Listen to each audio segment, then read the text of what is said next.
Hello, everybody. Sean Woolley here from Cloud9 Spain. With me, I have my COO, Darren Simons. Hello, Darren. How are you? I'm very good. And we're just doing this little video today to kind of look back at what we've done in the business. More video related, isn't it, rather than stats and stuff like that? It's more highlights. Little highlights of the year, really. Yeah, you say a year. 1 minute it feels like it's been such a huge year, and it has for the business. We've seen that, and it's been amazing.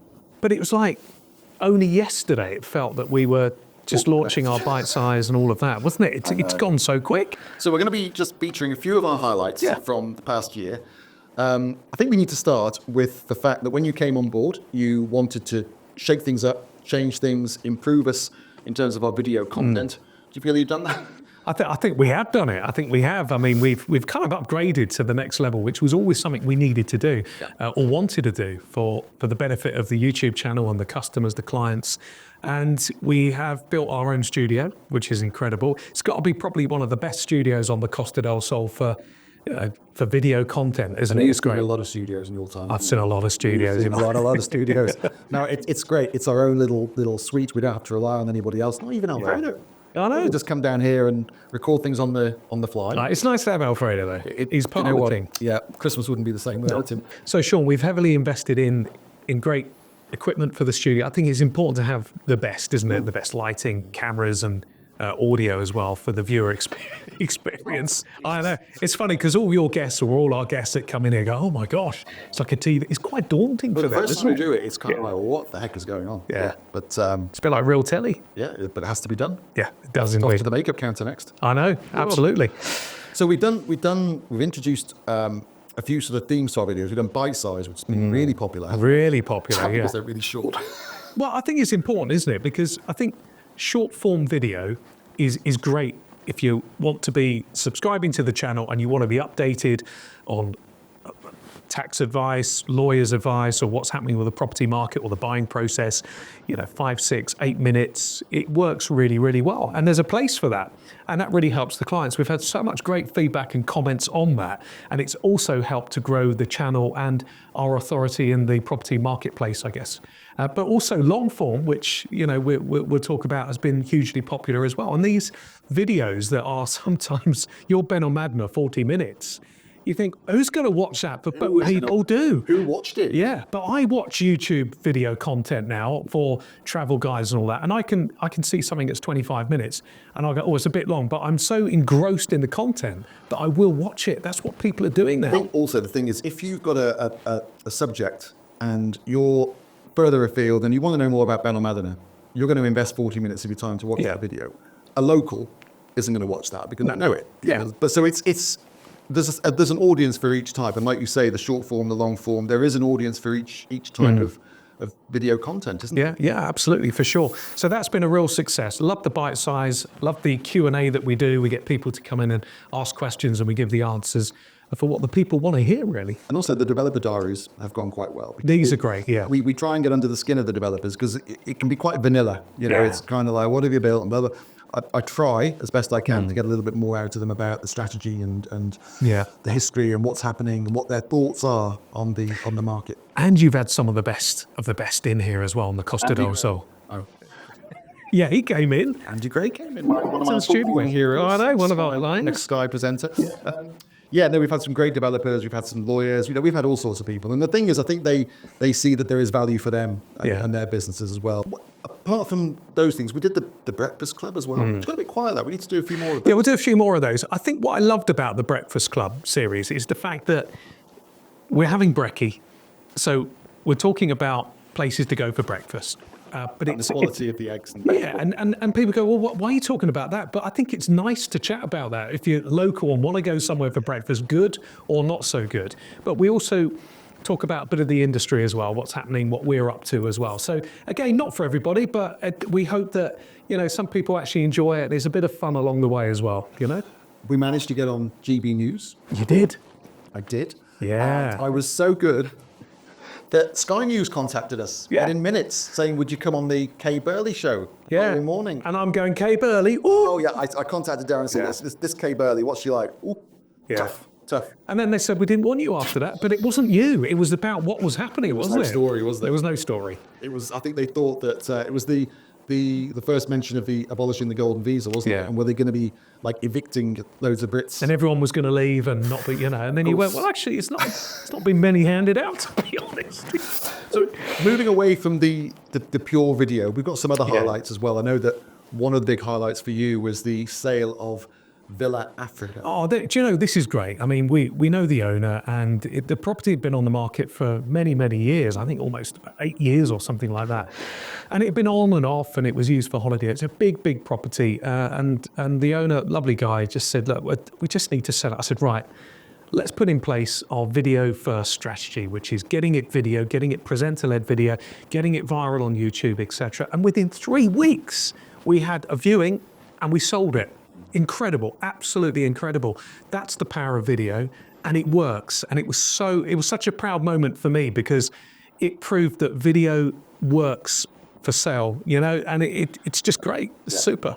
And another one was the big plot. Oh, Monte yeah. Mayor, which Yeah. again, it had been around on the market for a long time. It was quite expensive. It was on the market for about 4.5 million. Big plot of land. And again, you pull that off. I know. We've had a good year, haven't we? But that again, you went in with a strategy, and you found the perfect buyer really for that property, wasn't it? Yeah, and it was about bringing the client and the buyer, the seller together, with even the lawyers, everyone talking, everyone understanding the whole process. And it's hard work, that. And that's what I've learned this year is to really engage with everybody as part of a sale. It's important. Because the hard work starts at the offer, doesn't it? Because what people don't see is the work going on behind the scenes with, like you say, with the lawyers, I think it's managing everyone's expectation, isn't it? Because we all want a good deal. Our perception of what that is and what that means differs. But that was a particularly interesting case of bringing the buyer and the seller together at a point that was okay for both of them, I think. Yeah, and that exactly. took a lot of work and a lot of skill actually in bringing that deal to It's managing expectations all the time, isn't it? It's connecting, communicating, even if it's a courtesy message as well. But it always works. But no, that was amazing. That was a huge highlight, and I'm so proud that we managed to do that. Pleased for Cloud9 because making part of our job this year has been to put Monte Mayor back on the map. Well, I was going to say that's probably our biggest kind of overall achievement this year is taking on the sales office at Monte Mayor and trying to put it back on the map, trying to educate not only potential buyers and investors and developers, but also agents, our collaborating agents, because we don't always have the client, we might have the stock. And the first 6 months, we put a lot of blood, sweat and tears into it really, and a lot of money. And I think the second half of the year, we've really started to see to see what we've done and the hard work paying off with a lot more visits, a lot more interest, a lot more foot flow. Yeah, well, we're selling property and land that's been on the market a number of years that hadn't got a lot of traction, a lot of interest. Now it is. And then one of your goals, I know we spoke about this, was to say, look, it's all good and well having a buyer, but you need sometimes 2 buyers or several people interested in the property to really motivate. And we're getting that now. We're getting people really interested.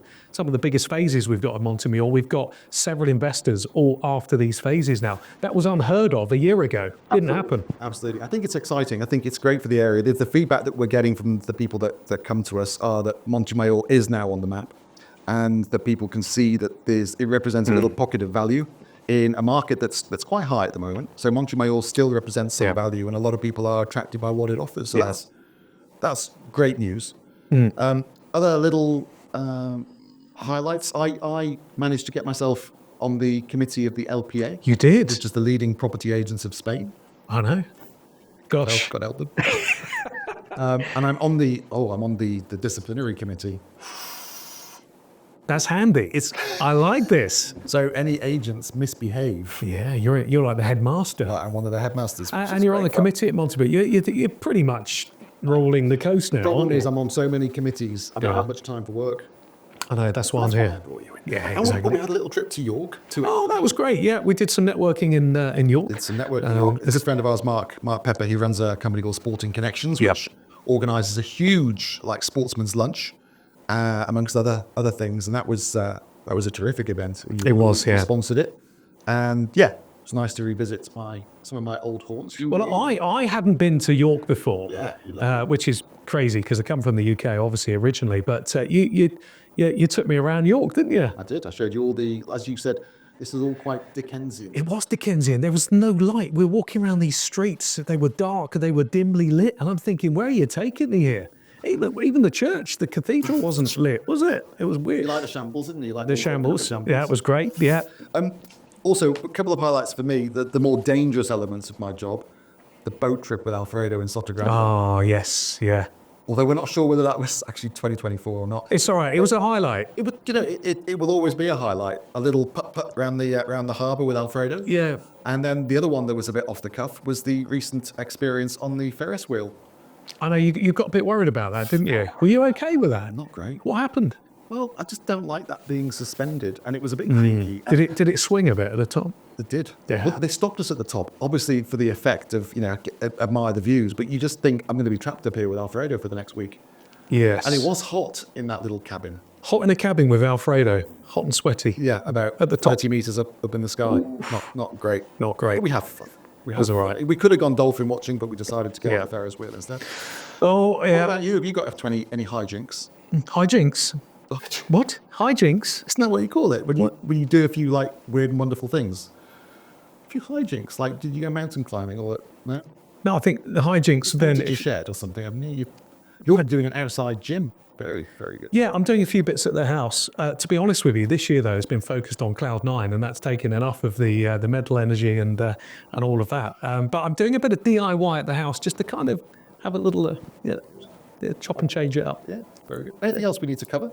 And actually, Sean, speaking of Monte Mayor, as we do, even though we cover the whole coast, we are quite attracted to Monte Mayor only because we're based in one of our offices there. I spend about 90% of my time in Monte Mayor. Yeah. But about 10% of our revenue comes from Monte Mayor. So Yeah. we need to tell people we're not just Monte Mayor. Yeah. Because I live here and we do a lot of business here. It's not all about that. Our team are up and down the coast. But we did do a fabulous seminar. Yeah, we did actually, and it was great. The Monte Mayor seminar in November was a big highlight, wasn't it? We had a room. We didn't have enough room. It was packed. We had food. We had wine and cheese, nibbles. It was great. Cheese and wine. Yeah, cheese. But we did go one better. We did the quiz night. Back in the summer, that was a great highlight, wasn't it? Do you know what? You need to be here in the summer because if you are, come up to our next summer Monte Mayor quiz night and you will see Darren dancing away to YMCA, I Will Survive. It's really, It's really strong. Yeah, the campus disco classics you could ever. I've got some footage of that. Fabulous. Yeah, we'll let Alfredo have that to show. So that was that was a good. That was No, it's great, and actually, we do talk about Monte Mayor. What did we do? It was for the community, wasn't it? For the community, yeah. We got the cafe on site, we got the quiz. No, it was good fun, and I think it's really important. If you can provide that, we could have a bingo night, karaoke. Bingo. Yeah, That's a bit northern, isn't it? it Sort of is. thing I did back at my, when I was at home in I know. Birkenhead. Yeah, working men's clubs. That could be what Monte Bingo, Mayor a bit karaoke. Yeah. No, it's great. And so the seminar was good. The quiz night was good. The community thing is all great as well. So onwards and upwards for 2025. Really looking forward to hopefully staying with Cloud9. Oh, you're not telling me. Don't know, something you're telling me, maybe. I don't know. Maybe we can have a chat. It's great to be on board. Great. I've had a great year. Should we write a book and do a book launch next year? Good. We've already got one. Yeah, it was only a little there. Oh, was it? Yeah. So that's it from us. It's been a little roundup of our activity, mainly on video for the last year or so, and we will see you on the other side. See you on the other side. Darren and I. Cheers for now.